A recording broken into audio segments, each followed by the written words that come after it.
Матичните лекари да ги лекуваат пациентите со полесна клиничка слика од COVID-19 во ординациите, да не ги препракаат веднаш во болница, а само доколку се влоши состојбата да издадат упат за специјалист, апелираат од раководството на јавната здравствена установа Општа болница од Струмица.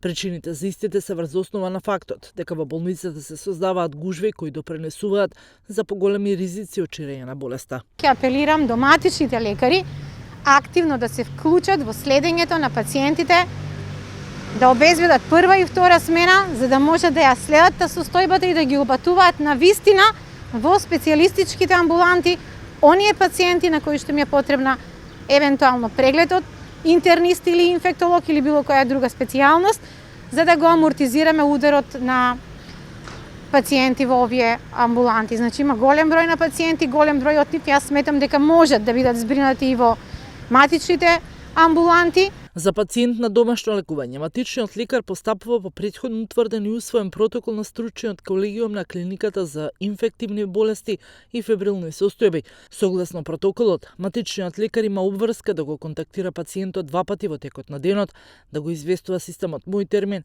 кој потоа во форма на електронски извештај го испраќа во Министерство за здравство и до клиниката за инфективни болести и фебрилни состојби.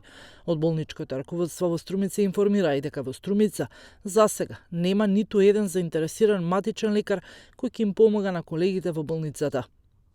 Јас пуштив еден апел до подршната единица од Фондот за здравство. Да се надевам дека во наредниот период ќе се јави некој, меѓутоа сега во моментот се вклучија во работата специјализантите, јас тоа веќе го спомнав неколку пати, и општите лекари кои што се вработени. Министерството за здравство вклучи близу 1200 матични лекари во земјава во системот за детекција и следење на пациентите со коронавирусот.